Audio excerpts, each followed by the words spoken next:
사랑인걸 지워봐도 사랑인걸 아무리 비워내도 내 안에는 너만 살아 너 하나만 기억하고 원하는 걸 보고픈 너의 사진을 꺼내어 보다 잠들어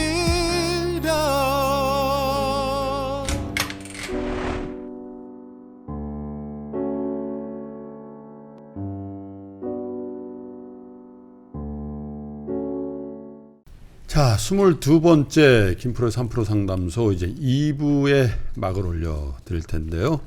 바로 이제 2부 첫 번째 사연을 제가 직접 소개를 해 드리겠습니다.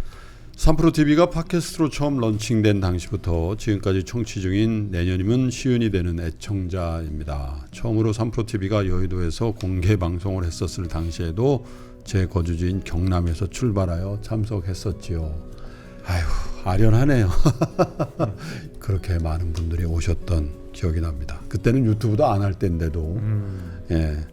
2019년부터 주식 투자를 시작하게 되었습니다. 아이러니하게도 3프로TV에 함께 했었던 KB투자증권 실전투자대회가 제 주식 투자의 출발이었습니다. 5만 원은 벌고 시작하는 거다라는 단순한 생각이었습니다. 이렇게 웃어주셨고요.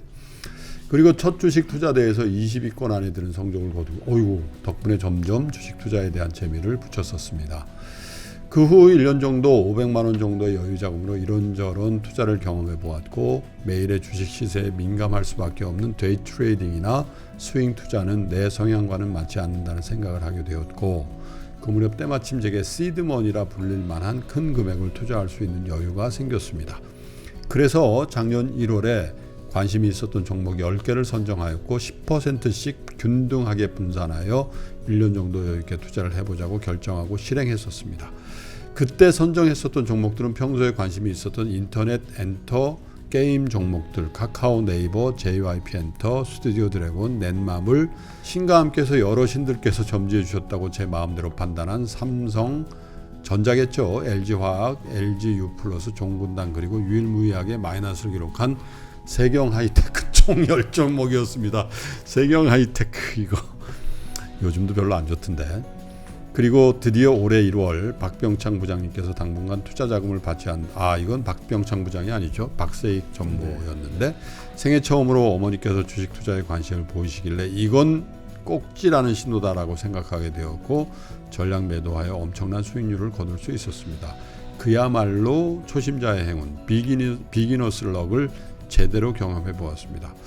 나도 한번 전업 투자의 길을 몇십억을 걸리는 슈퍼개미가 될지도 모른다는 망상도 품었지만 천만다행스러웠던 건 큰 금액이 아닌 500만 원으로 일단 테스트를 해보자는 생각으로 투자를 진행했었는데 단기 위주의 스윙 투자가 손실로 이어지고 데이 트레이딩에 손실이 반복되다 보니까 차트상에서의 급등주들만이 눈에 들어오게 되고 결국 추가 투자를 통한 물타기나 스캘핑마저 시도하게 되더군요.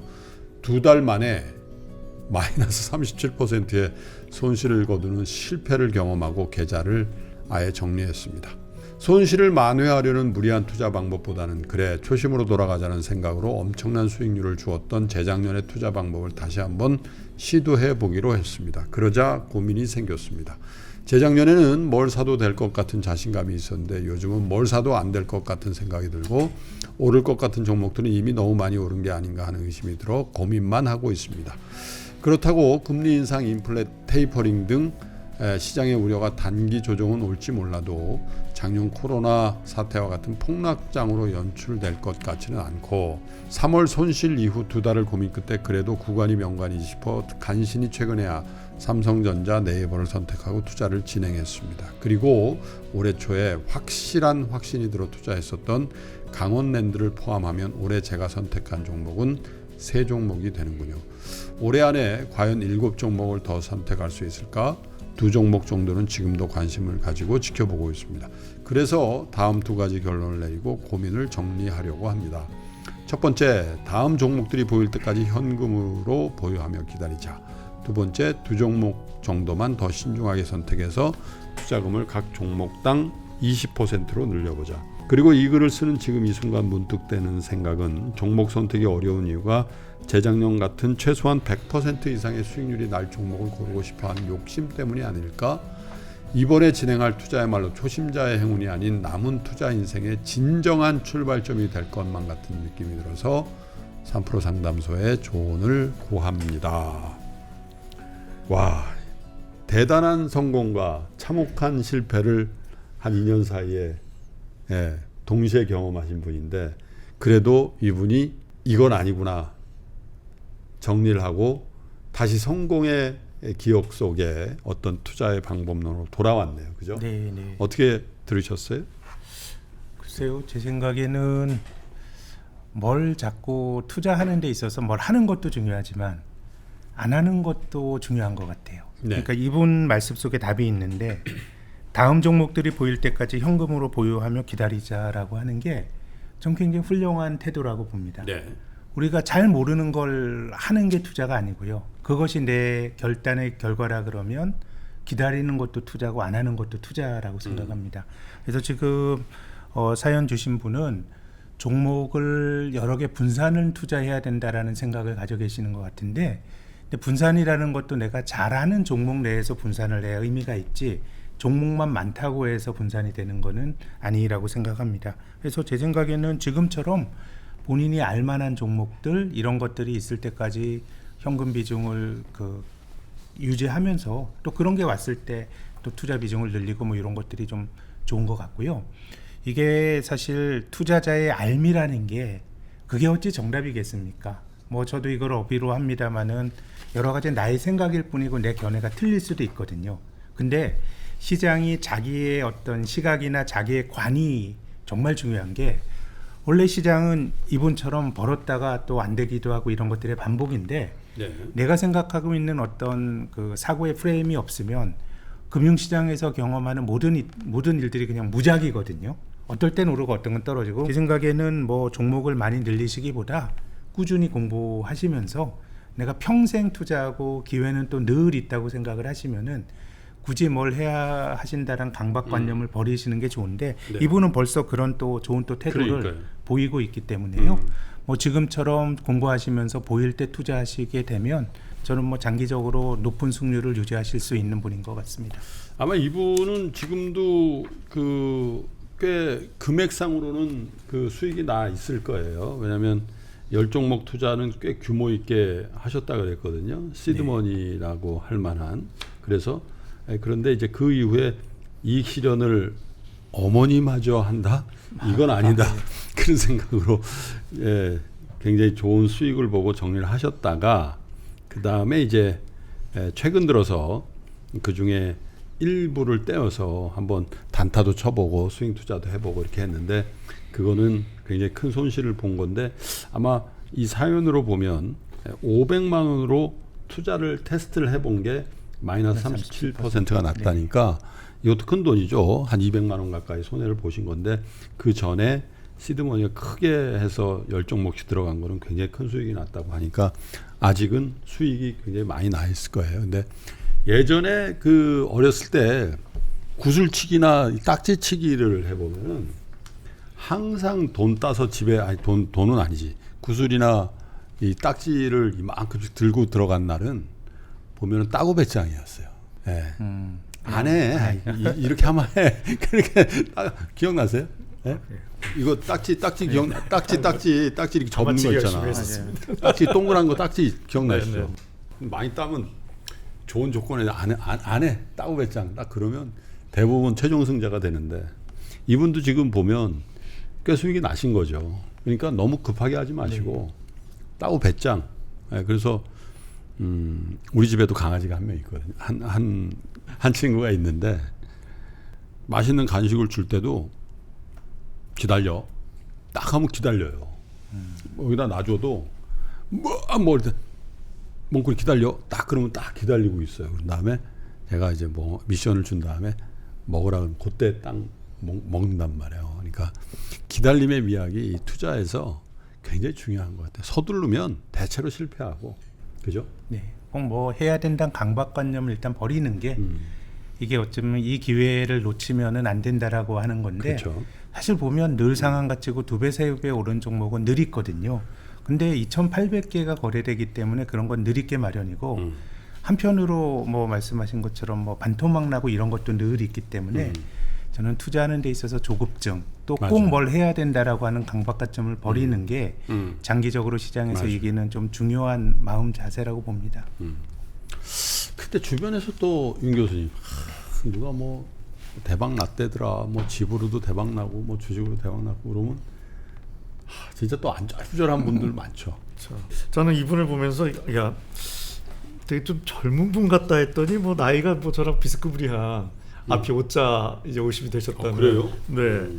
그래서 저는 어떤 생각이 들었냐면요, 이게 좀 다른 각도에서 그 이분의 열정이, 그리고 사람이 좀 행복을 느끼는 게 열정을 가지고 몰입할 수 있는 것이 있다면 좋다는 측면에서 이게 주식 투자라는 게 이게 무슨 뭐 취미로 하는 건 아니고 당연히 어떤 수익 창출을 위해서 하는 활동이긴 하지만 뭐 적절한 금액으로 또 이렇게 막 공부도 하시면서 경남인데 또 참여도 하시고 때로는 이렇게 또 질문도 하시고 뭐 이런 식으로 하면은 사실은 뭐 시간이라는 게 흘러가는데 되게 또 열정적으로 몰입을 하면서 또 삶의 한 뭐 이렇게 좀 애타는 면도 있지만 일종의 게임 같은 즐거움, 뭐 내지는 취미 같은 즐거움으로서의 주식 투자도 가능하겠구나 하는 생각도 좀 들었습니다. 그래서 이렇게 열정적으로 사시는 분 같아서 저는 좀 그러니까. 좋아 보이는 면이 있었습니다. 좀 막 무리하고 계신 건 아니잖아요. 그러니까. 네. 근데 이제 잘못된 길로 가신 거지. 그런 다음에 37% 수익 마이너스 났을 때 이건 내 방법이 아닌가 봐. 그리고 회복력을 보여주신 거잖아요, 이게. 그죠? 물론 뭐 단타치고 이게 무슨 악이고 장기 투자하고 선이고 그런 게 아니라 대체로 본인한테 맞는 방법이 있잖아요. 네, 그죠? 네. 그래서 이분은 제가 볼 때 되게 대단히 그 전략적인 사고 방식을 좋아하시는 거고 열정이 있으신 분이니까 이렇게 좀 치밀한 계획을 세워서 이렇게 실천하는 게 맞으신 것 같아요. 우울증이 우울한 것보다 열정이 없어지는 게 제일 큰 문제거든요. 그래서 어쨌든 열정이 느껴져서 좋습니다. 네. 우리 모세님은 뭐 그 운동도 하시고 또 스킨스쿠버 같은 거 하니까 멘탈은 굉장히 강하신 편이시겠어요. 나는 이거는 멘탈이 강해야 된다고 생각하는데. 생각보다 강하지 않아서요. 매일 좀 다그치는 편이죠, 저를. 잡으려고. 스스로를? 네.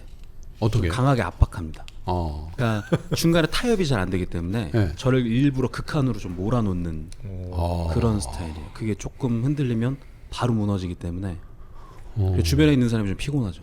예를 들면 어떻게 본인을 극한으로 몰아요? 예를 들면 뭐 연예인들 다이어트 많이 하잖아요. 지금 제가 굉장히 후덕한데 저 같은 경우는 다이어트를 하려면 그냥 안 먹어야 돼요. 다이어트 식단을 하자. 양보가 다이어트가 없어요? 돼요. 네, 저는 그래서 안 먹습니다. 다이어트를 하면. 약간 극단적으로 움직이는 그런 게 좀 있어서 그런 식으로 컨트롤을 하고 있죠, 저를. 좀 피곤한 스타일이죠. 스스로를 그렇게 안 보이시는데. 스스로 피곤하다 그러시니까 왠지 매력적으로 느껴집니다. 진짜 피곤한 사람은 본인이 피곤한 줄 모르지. 노래 한 곡 부탁드릴게요. 예. 갑자기 예. 뭐 제 노래 중에 뭐 아까 막 히트곡 말씀해 주셨는데 이거 하나밖에 없어가지고 사실은 와우. 그거 사랑인 걸 들려드리도록 하겠습니다. 사랑인 걸. 예. 이거 노래방에서 꾸준히 노래 불리죠? 요즘에는 좀 안 부르시는 것 같아요. 요즘에 좀 안 부르시는 것 같고. 요거 나가고요. 예. 코로나 때문에 그런데 요거 나가면 바짝 매달 들어오죠, 저작권료. 저는 저작권료가 아니라 네. 저작 인접권 가창료가 들어오는데 매달은 아니고 한 두세 달에 한 두세 번 달에 한 번씩. 까먹고 있으면 이렇게 통장에 용돈처럼 조금씩 들어오는 그 정도입니다. 혹시 압니까 또 전국의 노래방에서 네, 다시 뭐 역주행하면 뭐 감사할 것 같아요. 네. 모세님의 세 번째 마지막 힐링송 청해 듣겠습니다. 박수로 청해 볼까요?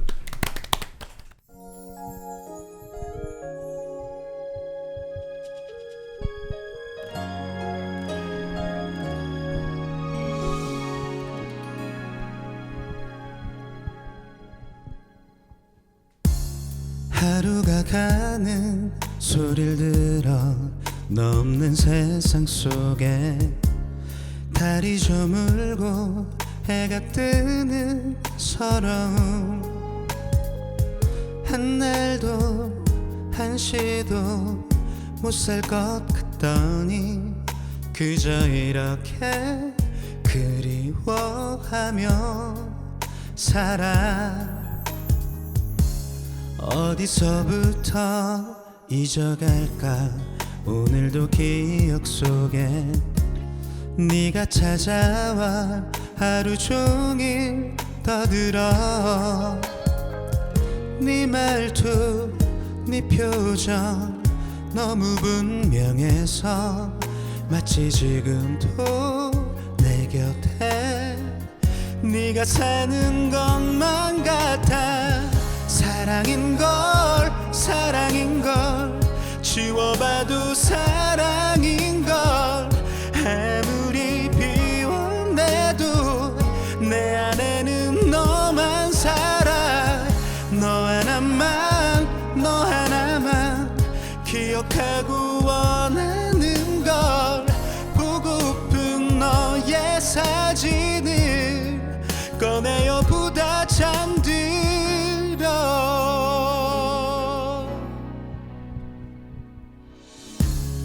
어디서부터 잊어갈까 오늘도 기억 속에 네가 찾아와 하루 종일 떠들어. 네 말투 네 표정 너무 분명해서 마치 지금도 내 곁에 네가 사는 것만 같아. 사랑인 걸 사랑인 걸 지워봐도 사랑인 걸. 아무리 비워내도 내 안에는 너만 살아. 너 하나만 너 하나만 기억하고 원하는 걸. 보고픈 너의 사진을 꺼내어 보다 잠들어. 참결에 흐르던 눈물이 곧 말라가듯 조금씩 흐려지겠지. 우오우 손 내밀면 닿을 듯 아직은 눈에 선한 네 얼굴.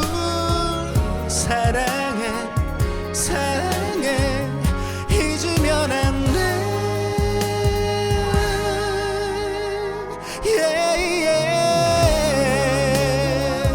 너만 알고 너만 위해 살았던 나 만들 곳을 몰라.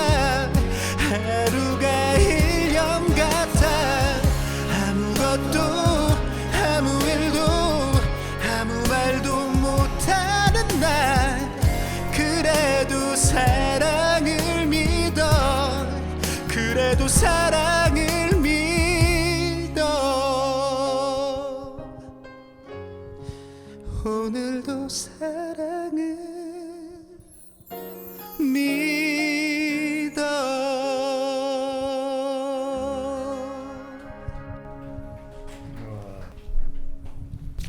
너무 좋습니다. 감사합니다. 그 이제 저는 이제 노래를 잘 모르잖아요.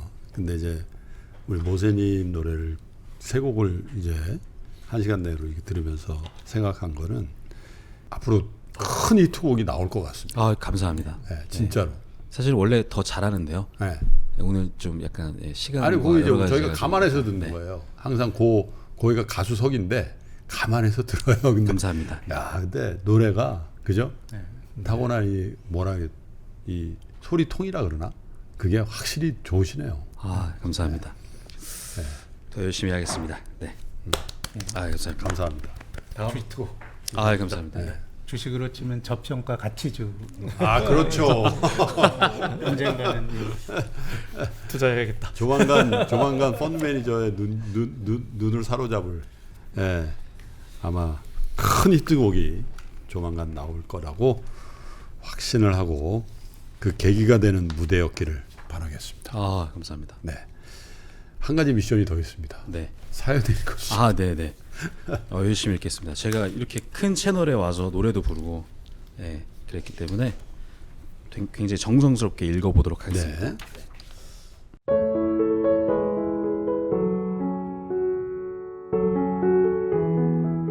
익명의 또 사연자께서 보내셨는데요. 안녕하세요. 올해 주식 투자를 시작한 30대 중반 가장입니다. 3년 전 회사 동료의 권유로 100만 원으로 테마주 주식을 시작했습니다. 주식을 어떻게 보는지도 모르고 숫자 올라가는 것만 보고 샀던 저에게 초심자의 행운도 없이 바로 손실이 났습니다. 그 뒤로는 주변 사람들의 추천으로 주식을 샀지만 결과는 좋지 못했습니다. 네. 지금 생각하면 참 어리석은 짓 2번을 다 경험했더군요. 그 뒤로는 그냥 넣어놓고 잘 보지도 않았습니다. 술도 어른한테 배워야 된다고 하듯이 첫 습관이 잘못이었을까요? 코로나 때부터 급등하는 마스크, 알코올 같은 테마주에 잠깐 들어갔다 또 손실을 봤습니다. 물론 예전 100만 원에서 한 거라 손실 금액은 크지 않았습니다. 이젠 절대 급등에 올라타지 말자, 저건 내 것이 아니다 다짐했고 우량주인 삼성전자와 예전부터 봐오던 바이오주에 남은 금액을 넣었습니다. 코로나 영향으로 몇 개월 지나고 보니 수익률이 꽤 되더군요. 그래서 추천 종목을 추천해주는 게 아닌 주식의 가치와 흐름에 대한 유튜브 영상을 찾아보게 되었습니다. 그러던 중 올해 1월 유튜브에서 존 리 대표님의 영상을 보고 주식이란 이런 건가라는 생각이 들었습니다. 적금처럼 해서 노후를 대비한다라는 말이 참 와닿더라고요. 그 다음으로 셀코TV에서 본 김프로님의 영상을 보고 확신이 들었습니다. 왠지 모를 끌림이랄까. 그때부터 유튜브에 업로드된 김프로님의 영상을 계속 찾아보았고 3% 상담소까지 오게 되었습니다. 방송을 하루 이틀 보고 우량주라면 연 5%는 될 것이고 대출이자랑 적금보다는 이득일 것 같아 적금을 깨고 날짜까지 기억합니다. 1월 11일 바로 몇 천을 투입했습니다. 아니나 다를까 꼭지였더군요.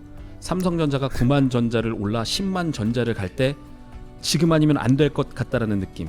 현대차가 애플 소식에 이거 되면 더 뜨겠다라는 느낌. 왜 제가 사면 진짜 항상 꼭지고 귀신같이 팔면 오르는 것인지. 그래도 장투니까 출퇴근길에 방송 하루도 빠짐없이 아침 저녁으로 듣고 책도 여러 권 구매했습니다. 서두가 너무 길었죠. 주식을 하면서 느낀 건 항상 대비책이 있어야 된다는 생각이 들었습니다. 본업을 하고 있지만 나중을 생각해 자격증을 준비하고 있는데요. 본업을 제외한 시간에 주식 공부도 해야 되고 자격증 공부도 해야 되고 문제는 육아까지 해야 돼 책상에 앉아 공부할 시간이 한두 시간입니다. 김프로님이 중요한 일이 있을 땐 주식을 쉬라고 말씀하셨는데 제 생각도 당장 자격증이 먼저라 생각합니다. 김프로님이 영국 가셨을 때랑 주식을 전부 처분하고 미국에서 사업하셨을 때도 그러셨는지 모르겠지만 주식을 처분하고 사업에 쓰신 걸로 아는데 그럼 이제부터 주식 관련 시장 상황 및 경제 흐름, 섹터 변화 등 아예 보지 말고 없는 시간에 자격증에만 더 집중해서 2년 뒤 다시 방송을 보고 주식 공부를 제대로 시작해도 괜찮은지 그래도 어느 정도 시장 상황 및 경제 흐름만 꾸준히 봐야 나중에 더 도움이 되는지 궁금합니다. 여담으로 원화가 강세면 외국인이 온다고 하는데 도통 이해가 되질 않습니다. 우리는 미국 시장에 진입할 때 원화가 강세면 환율이 낮아져 진입하는데 왜 외국인은 한국 시장에서 돈을 빼서 미국 시장으로 가면 좋을 텐데 환율을 비싸게 해서 들어오는 걸까요? 더 원화가 강세가 될 것 같아 그러는 건지 외국인이 사서 원화가 강세가 되는 건지 궁금합니다.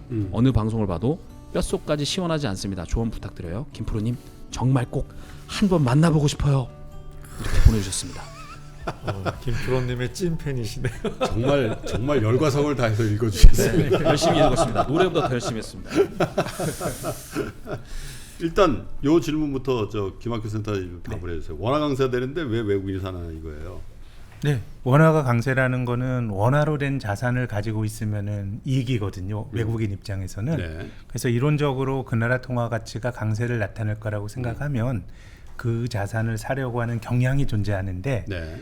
근데 금융시장에서 일반적으로 말하는 것처럼 외국인이 환율을 보고 들어온다 이건 아닌 것 같아요. 그렇죠. 왜냐하면 주식의 변동성이 환율의 변동성보다 훨씬 크거든요. 네. 그럼 당연히 주식을 먼저 들어오고 환율은 부차적인 게 되는 거기 때문에 뭐 이제 외국인 투자가들이 그 뭐 원화 강세를 보고 들어온다기보다 외국인이 주식을 사면서 네. 원화가 강세로 나타나는 이 동시 신호인 경우가 굉장히 많고요. 일반적으로 변동성이 큰 자산을 먼저 의사결정을 하고 낮은 자산은 차후에 하는 거기 때문에 환을 보고 들어온다 이런 것들은 조금 금융시장에 좀 제 생각에는 좀 잘못된 미신이나 속설이라고 생각을 합니다. 근데 추세로 굳어지면 이제 좀 영향이 있을 그럴 수 있죠. 예를 들면 외환위기 2008년 글로벌 금융위기 직후에 원달러 환율이 1,600원까지 갔거든요. 네. 뭐 그 정도라 그러면 원화가 너무 이제 저평가됐으니까 환이 많이 강세를 나타낼 수 있다라고 보면 그 정도에 배팅할 수가 있는데 그렇죠. 뭐 1,130원 하던 환율이 1,100원 깨질 걸 생각하면서 뭐 주식을 산다 이런 거는 조금 맞지 않는 것 같습니다. 글쎄 이제 이분에게는 제가 언제 한번 모셔서 뭐 식사라도 대접해드리면서 해야 될 정도의 책임감을 좀 느끼게 되는데, 근데 저 오해가 없으셨으면 좋겠어요. 예를 들면 저 같은 경우는 용케, 그래서 최근에 어떤 유튜브를 찍으면서도 제가 이 경험을 얘기하니까 댓글이 한 서너 개가 달린 것 중에 뭐냐면, 결과적으로 운이 좋은 거지 김프로가 그때 뭐 그 딱 뭐 IMF가 올 줄 알고 주식을 비운 것도 아니고 금융위기가 올 줄 알고 뭐 주식을 비운 건가, 또 뭐 팬데믹 위기가 올 줄 알고 주식을 좀 줄인 건가?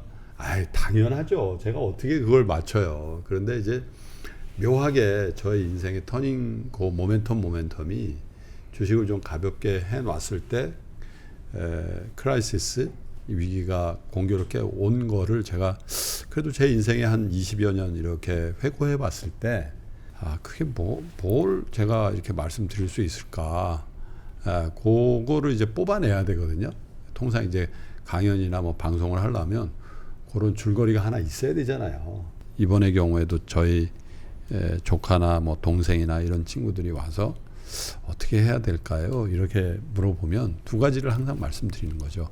캐시플로 말씀드렸잖아요. 아까 집 얘기하면서 그걸 먼저 보고, 두 번째는 주식이 참 어려운 녀석이라서 그리고 어려운 동업이잖아요. 그러니까 주식을 할 수 있는 정신적인 여력이 되는가.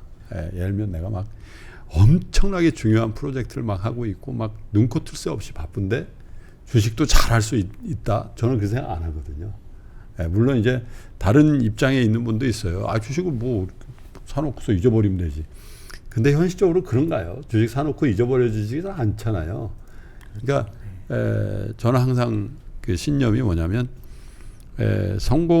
비즈니스 성공하거나 투자에 성공하는 분들의 특징은 남들에 비해서 베스트 컨디션을 유지할 확률을 더 높이는 거다.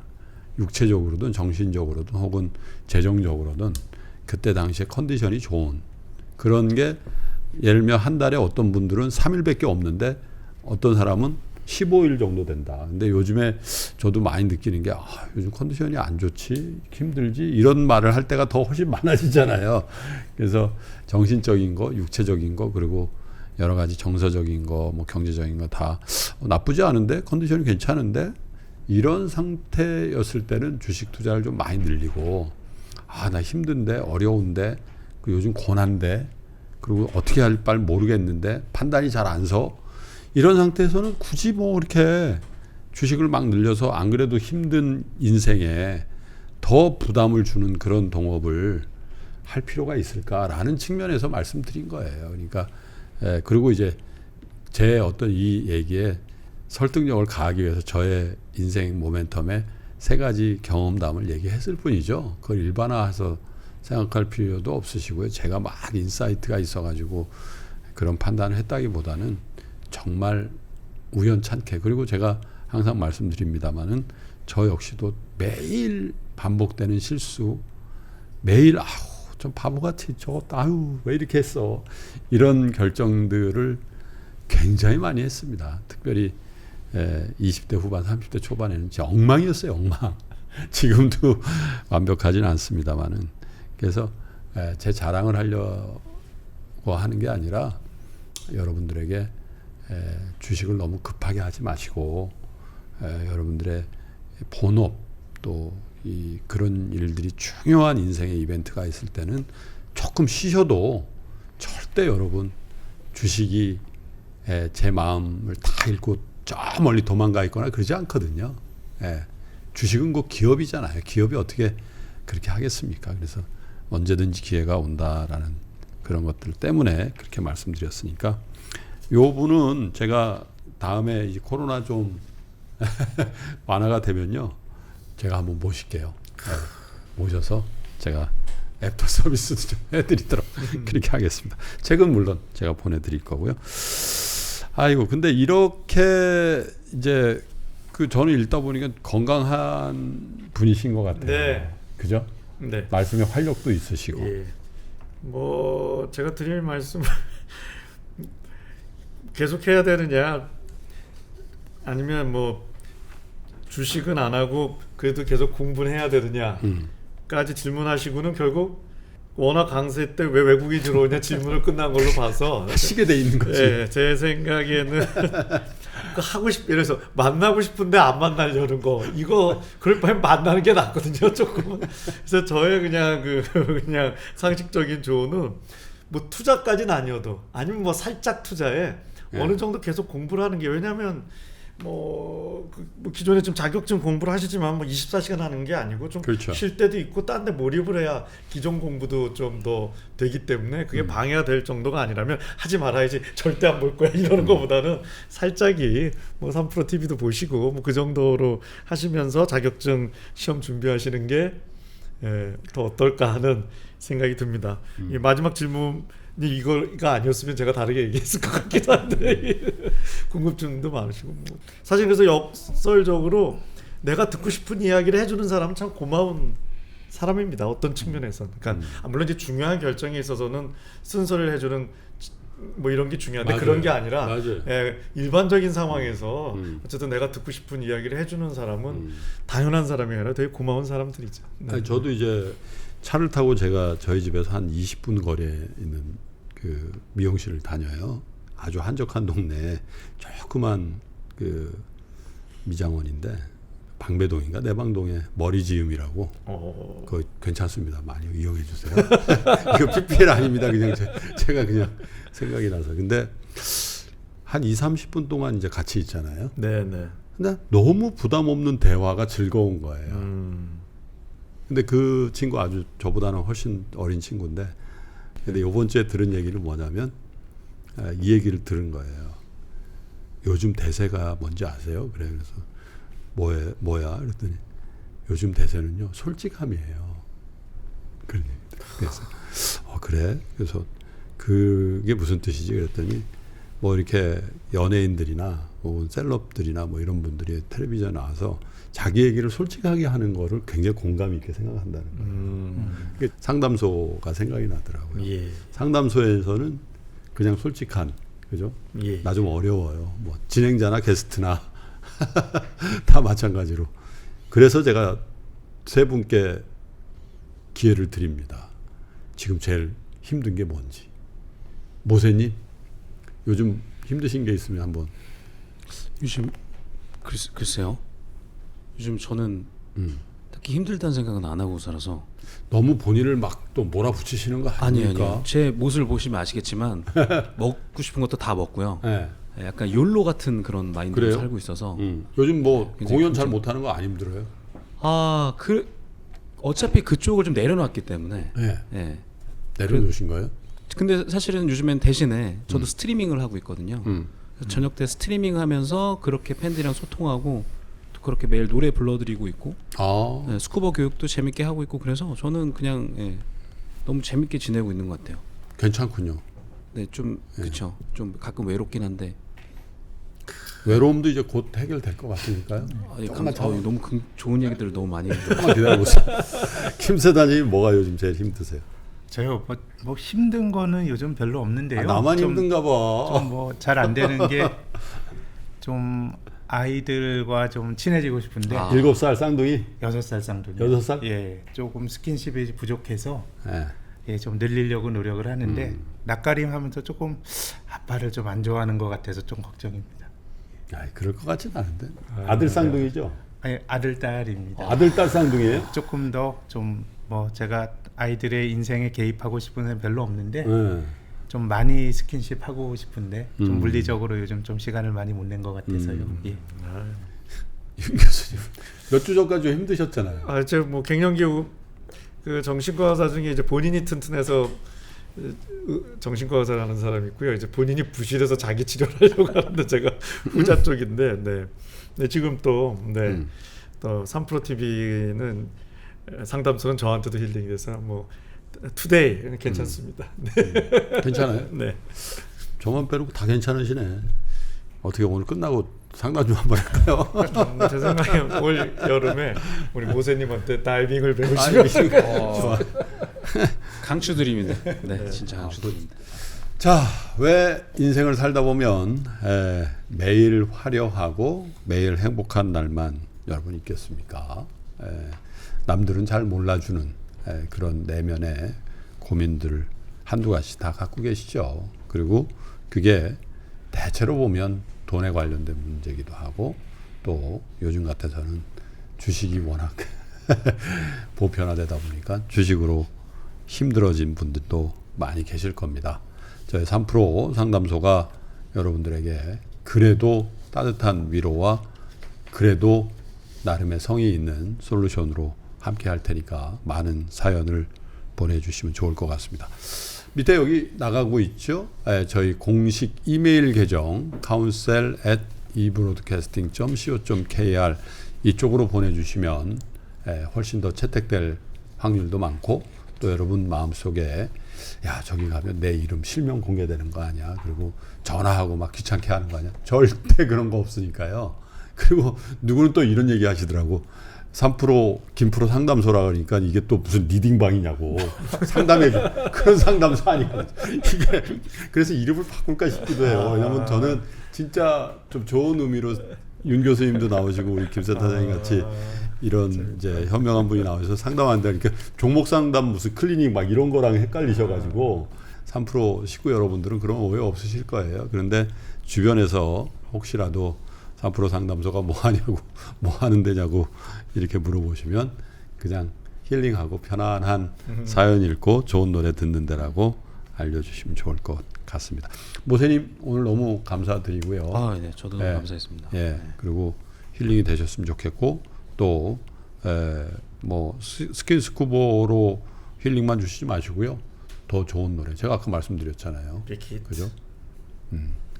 빅히트 그리고 큰 가수가 되는 꿈도 계속 가져주시기를 네. 열심히 하겠습니다. 부탁드리겠습니다. 감사합니다. 꼭 그렇게 되시리라 믿겠습니다. 감사합니다. 네.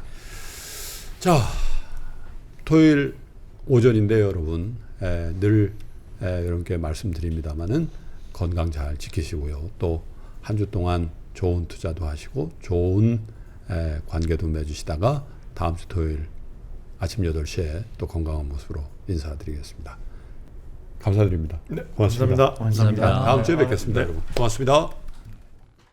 나는 가치 투자자인데 기술적 분석까지 알아야 될까? 기술적 분석 좀 중요한 것 같긴 한데 배우기가 좀 어렵지 않을까? 2021년도 3프로TV 주식대학 여름학기 교보증권 박병창 부장이 쓴 매매 기술 이 책에서는 직접 알려드리기 좀 어려웠던 실제 매매 상황을 강의 영상에 담았습니다.